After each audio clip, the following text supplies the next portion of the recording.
नमस्कार, एक नए वीडियो में आप सभी का फिर से स्वागत करता हूं। तो आज का हमारा टॉपिक रहने वाला है कि कपड़ा का दुकान किस जगह पे करना चाहिए। तो सभी लोग कहते हैं और सभी लोग सोचते हैं कि एक ऐसा लोकेशन मिले मुझे जहां पर लोगों का भीड़ भाड़ वहां पर बना रहें और लोग आते जाते रहें।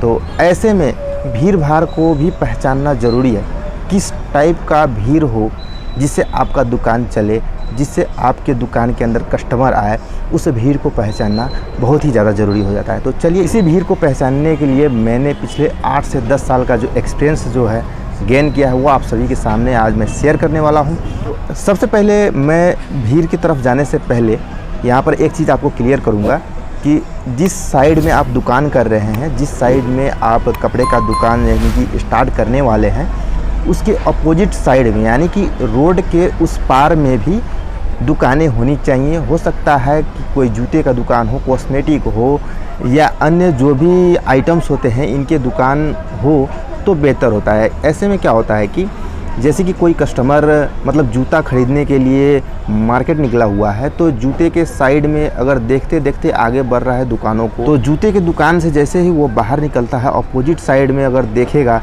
तो कपड़े का दुकान अगर दिख गया तो नेक्स्ट टाइम जैसे उनको कपड़े की ज़रूरत पड़ेगी, वो ये कस्टमर को अगर कपड़े की ज़रूरत पड़ जाती है, हो सकता है वो कपड़े की जूते के साथ साथ कपड़े की भी परचेजिंग कर रहा हो, या हो सकता है वो नेक्स्ट टाइम अगर कपड़े की परचेजिंग में मार्केट निकले तो एक बार आपका दुकान वो ज़रूर याद करें। ऐसा अगर हो रहा है, अगर आपके अपोजिट में भी दुकानें हैं तो ये आपके दुकान के लिए एक प्लस पॉइंट होता है। वन साइडेड दुकान जो है वो थोड़ा सा मतलब मेरे विचार से वो कम चलता है। अगर डबल साइड दुकान है यानी कि रोड के उस साइड में भी दुकानें हैं, रोड के इस साइड में भी दुकानें हैं, कई सारे जो दुकानों का जो मेल होता है वही बाज़ार कहलाता है। तो उस बाज़ार में अगर कोई दूसरा कस्टमर आ रहा है, कोई दूसरे आइटम्स की ख़रीदारी के लिए कस्टमर आ रहे हैं, तो ऐसे में क्या होता है कि आपका दुकान भी वैसे कस्टमर नोटिस करते हैं। तो नेक्स्ट टाइम जैसे उनको कपड़े की ज़रूरत पड़ेगी तो वो आपका दुकान एक बार ज़रूर याद करेगा कि हाँ, वहाँ पर हमने ये दुकान देखा हुआ था, उस दुकान में मुझे अपने कपड़े के जो वेराइटीज़ होते हैं वो वेराइटी मुझे वहाँ पर मिल जाएंगे। ये उनका माइंडसेट बन जाता है। और उसके बाद आपके दुकान में मतलब दुकान के सामने एक जैसे कि 2-3 बाइकों का पार्किंग का जो जगह होता है वो एटलीस्ट होना चाहिए, क्योंकि कई सारे कस्टमर जो आते हैं वो अपने बाइक से, निजी वाहन से आते हैं। तो ऐसे में पार्किंग की सुविधा मिल जाए तो आपके दुकान के सामने पार्किंग करेगा और आपकी दुकान के अंदर परचेजिंग करेगा। अगर पार्किंग की सुविधा नहीं मिलती है तो किसी पार्किंग के एरिए की तलाश करते हुए वो आगे बढ़ जाता है। हो सकता है आगे भी उसको कपड़ा का दुकान मिल जाए और वहाँ पर पार्किंग की सुविधा हो तो वो वहीं पे परचेजिंग कर लेगा, ये कंफर्म हो जाता है।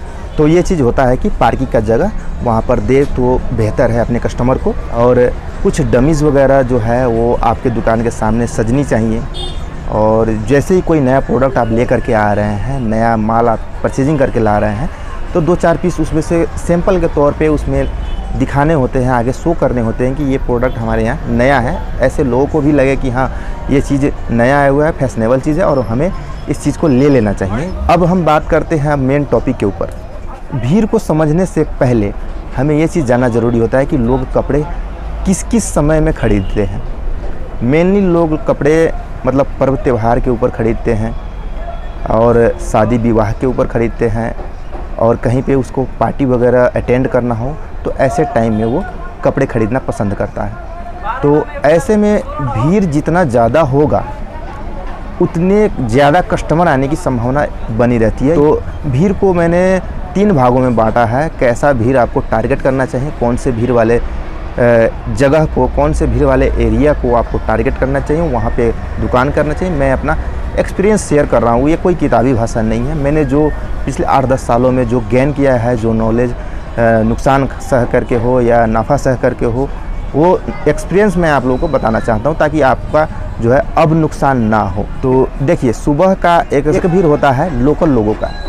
लोकल लोगों का भीड़ किस प्रकार का होता है, पहले इसका थोड़ा सा आप टाइमिंग समझिए। लोकल लोग क्या होते हैं कि आपको 9 बजे से लेकर के 10-11, 9-10-11 ये 2 घंटे 3 घंटे जो है लोकल लोगों का भीड़ भाड़ अगर किसी एरिया में बना हुआ है तो समझिए वहाँ पर आप लोकल कस्टमर से ही डील कर पाएंगे। क्योंकि ऑफिस का टाइम, कॉलेज का टाइम, स्कूल का टाइम, ये इन्हीं 2-3 घंटों में होता है। तो इन 2-3 घंटों में अगर उस मार्केट में चहल पहल हो रहा है और इसके बाकी के जो घंटों में उस मार्केट में चहल पहल नहीं है, लोगों का आवागमन नहीं है, तो इस मार्केट को आप लोकल मार्केट समझिए। लोकल मार्केट में क्या होता है कि आपको जैसे ही दुकान आप इस्टेब्लिश किए तो 1-2 साल क्या होता है कि आपको लोकल लोगों से जान पहचान जो है वो बढ़ानी होती है कि मैंने ये दुकान यहाँ पे किया हुआ है, आप आइए एक बार देखिए, हमारे दुकान को विजिट कीजिए, ऐसा बोल करके अपने दुकान का एडवर्टाइज़ करना होता है वैसे लोगों के सामने। ये लोकल मार्केट की हम बात कर रहे हैं, बिना ऐड के, बिना आप जान पहचान के, मतलब इंस्टेंटली आप चाहेंगे कि मेरा बिज़नेस रन कर ले तो ये पॉसिबल नहीं है। लोकल लोगों का टाइमिंग मैं आप लोगों को बता दिया, सुबह से 9, 10, 11 ये 3 घंटा 2 घंटा जो भी है इसका विशेष ख्याल रखिएगा। इन 2-3 घंटों में क्या होता है कि लोग ऑफिस जाते हैं, फिर शाम को 3, 4, 5 ये 2-3 घंटा जो भी है वो लौटने के लिए जो टाइम बना हुआ है, वही लोग जाएंगे ऑफिस की तरफ, वही लोग लौटेंगे। तो ऐसे में डेली आपको वही लोगों का भीड़ दिखेगा वहाँ पर। तो वहाँ पर क्या होगा कि आपको लोकल लोगों से ही डील करना पड़ेगा। वहाँ से आपको बिना जान पहचान के, ये जो कपड़ा का आइटम है, लोग चाहते हैं कि हम अगर बिना जान पहचान वाले में जाएंगे तो कहीं हो सकता है मुझसे कुछ ज़्यादा पैसे ले ले, मैं ठग ना जाऊँ, ये डर रहती है, ये चिंता बना रहता है लोगों को। तो ऐसे में लोकल लोगों से जान पहचान बनाने की ज़रूरत हो जाती है। अब हम टाइमिंग की बात करते हैं। अब 11 के बाद की टाइमिंग अब देखिए, समझिए। कोई लोग अगर बड़े शहर में जा रहे हैं मार्केटिंग करने के लिए, कुछ ख़रीदारी करने के लिए, तो खाना खा करके अपने जो घर के निजी कामों होते हैं तो वो सभी करके 9, 10, 11, 12 बजे के बाद से ही वहाँ पर जाना पसंद करते हैं। समझिए 11-12 के बीच से मतलब उस मार्केट में भीड़ बढ़ना शुरू हो जाता है। तो वे लोग बाहर के कस्टमर होते हैं और इन कस्टमरों का खास ये चीज़ होता है कि अगर आपसे जान पहचान ना भी हो तो ये आपसे ख़रीदारी कर लेते हैं, क्योंकि ये कुछ दूर से आए हुए रहते हैं और मेनली इनको कपड़ा ख़रीदना ही रहता है। तो ऐसे में ये थोड़ा दूर के जो है कस्टमर, आप इसको मान सकते हैं, बाहर के कस्टमर मान सकते हैं। और इन लोगों से भी अगर जान पहचान बढ़ जाती है तो और बेटर होगा। अगर जान पहचान ना भी है तो ये लोग आसानी से आते हैं और दुकान में आपकी ख़रीदारी कर लेते हैं। तो ये टाइमिंग रह गया आपका 11, 12, 1, 2, 3 बजे तक की जो भीड़ भाड़ वाली जगह है, उस जगह को आप बाहर के कस्टमर यहाँ पर आते हैं इस माइंडसेट के साथ में, वहाँ पर आप शॉप ओपन कर सकते हैं और वहाँ पर शॉप आपको इंस्टेंटली चल जाएगा।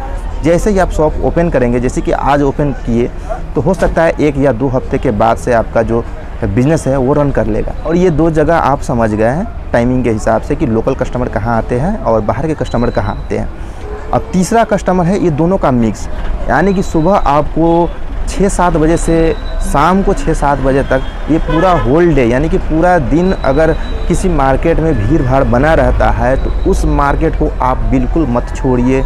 वैसे मार्केट में आपको दुकान कर लेना चाहिए। अगर कहीं पे जगह मिल रहा है तो वैसे मार्केट को आप बिल्कुल हाथ से जाने मत दीजिए, क्योंकि सुबह से लेकर के 9 बजे 10 बजे तक वहाँ का लोकल कस्टमर है वो आपके पास आएंगे ही आएंगे। 10 बजे के बाद से अगर वो बाहर वाले कस्टमर है 3-4 बजे तक उनसे डील होगा ही होगा। तो लोकल कस्टमर और बाहर के कस्टमर दोनों जब आपके दुकान को टच करने लगे तो समझिए आपका दिन आ गया है और आप एक अच्छी कमाई करने के रास्ते पे बढ़ रहे हैं। तो यही मार्केट की जानकारी आप लोगों को देना था, जो मैंने एक्सपीरियंस किया है, जो पिछले सालों में जो मैंने गेन किया है नॉलेज, वो नॉलेज के आधार पे मैं आप लोगों को शेयर किया हूँ। और कोई किताबी भाषा इसमें मिक्स नहीं है, ऐसा मत समझिए कि हाँ किताब में भी ऐसा लिखा होगा, ऐसा नहीं है। ज़मीनी हकीकत जो है वो मैं आप लोगों को बताया हूँ। होप आप इसे समझे होंगे। अगर इसमें भी अगर कुछ छूट रहा है, कुछ आप पूछना चाहते हैं तो कमेंट सेक्शन नीचे खुला हुआ है, नीचे कमेंट करके पूछ सकते हैं। मैं कोशिश करूंगा आपके सवालों को जल्द से जल्द रिप्लाई देने के लिए। अगर ये जानकारी आप लोगों को अच्छी लगी हो तो एक लाइक कर दीजिएगा। चैनल पे नए हैं तो चैनल को सब्सक्राइब किए बगैर मत जाइएगा।